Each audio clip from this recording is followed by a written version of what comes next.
Неколку акценти ќе се обидам кои според мене се важни.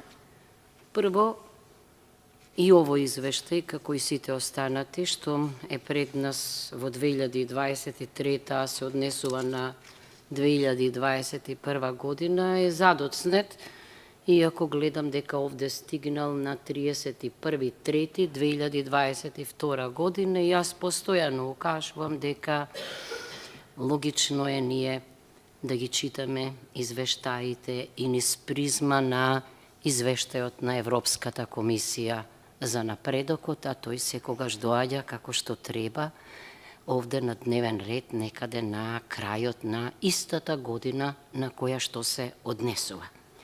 Значи, низ призма на тој извештај, само сакам да потенцирам дека особено и вас треба тоа да ве загрижува, бидејќи сте агенција за администрација, се укажува на проблемот со почитувањето на начелото на стручност и компетентност во регрутирањето во администрацијата и особено се укажува на потребата од донесување на законот за висока раководна служба, зашто таму е всушност клучот или еден од патиштата за решавање на овие сериозни проблеми. Зошто? Зашто администрацијата е костурот на државата. Ниедна реформа не може да се спроведе без стручна и компетентна, независна администрација. Зошто сакам да прозборам? Зашто во заклучоците со право нешто акцентирате што мене исто многу ме загрижува, а се однесува на вашите релации со Министерството за информатика и администрација. Значи, јас исто мислам дека овој орган треба да остане независен орган, бидејќи читам за некои чудни реформи што се предлагаат, со кои ова тело, кое што треба да биде синоним за стручност и компетентност, треба да стане, нели, дел од Министерството, односно да има статус наместо на самостоен орган, да стане орган на државната управа. Мислам дека тоа не може да не се одрази на непристрасноста, на објективноста во работата на ова тело, и јас мислам дека сериозно треба да се размисли дали е ова чекор напред или чекор назад, дали би бил, дали е ова реформа или напротив.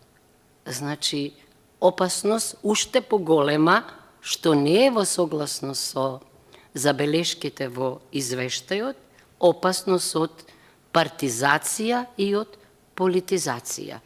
Зашто друго е кога некој орган е самостоен и независен, а друго кога е дел од едно министерство, и тука ве поддржувам, мислам дека е логично она што го истакнувате.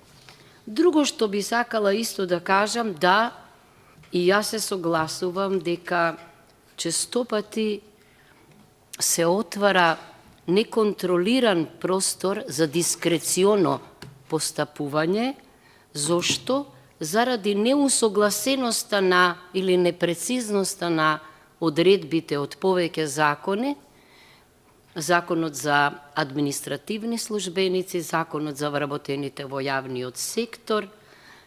Значи, кога има колизијата, потоа се префрла и на подзаконско ниво, значи, затоа е потребно да се оневозможи судирот на законите, затоа кога се носат закони, треба тие да се носат и низ призма на сите други што содржат вакви одредби, за да нема паралелизам или судир на законските одредби, оти тогаш тоа кажувам уште еднаш, остава простор за дискреционо постапување. Исто така, да, и самата мислам дека и се согласувам со констатацијата дека многу институции од јавниот сектор не доставуваат, како што вие инсистирате, комплетни барања, целосни барања за објавување на јавен оглас. И повторно тоа е една неконтролирана зона каде што политиката и партиската определба може да имаат поважна улога од знаењето, од искуството, од квалитетот. Она што исто сакав само уште да го акцентираме, да, навистина е сериозен проблем да се констатира дека се уште, не знам дали е така и во 2022 година, вие велите дека кога ја анализирате постапката на селекција при вработувањата, дека бројот на неуредни достави, пријави доминира, е поголем од уредните. Тоа е страшно. Страшно е. Бидејќи не само што зборува за односот кон идната професија или кон идното работно место, туку и за целосната незаинтересираност, па дури и уверување дека не е тоа најважното, туку има нешто што не се гледа, ама тој во таа непозната постапка или тие може да одлучат поинаку, а не според она што е напишано во апликацијата. И навистина ова сериозно треба да го сватат сите, бидејќи доаѓа од една самостојна институција. Што сакав друго, во право сте кога укажувате исто така на една друга опасност, на една друга врата, кога велите дека се однесува забелешката на одобренијата од Министерството за информатичко општество и агенцијата, кога велите дека треба да точно да се ограничи, да се определи периодот за реализација на годишните планови за вработувања, кога ќе се поднесат барањата за објавување на оглас, зашто повторно тоа создава не само конфузија, туку и отвара еден простор што не може да се контролира. Што сакав уште нешто само сакав да кажам, најважното го кажав, да, во препораките, сите ние се соочуваме во недоследности во класификацијата на научно-истражувачките подрачја, кои понекогаш се далеку од Фраскатиевата класификација, не соодветствуваат на неа, одстапуваат намерно, убедена сум тоа се прави, и навистина треба, значи, и наставните програми во рамките на универзитетите и во Министерството за образование, каде што се одобруваат високообразовните институции, да се води сметка за ова. Зошто? Зашто така ние ќе станеме компатибилни и споредливи со она што се случува во рамките на членките на Европската Унија, а нели постојано повторуваме дека сме заинтересирани за влез таму.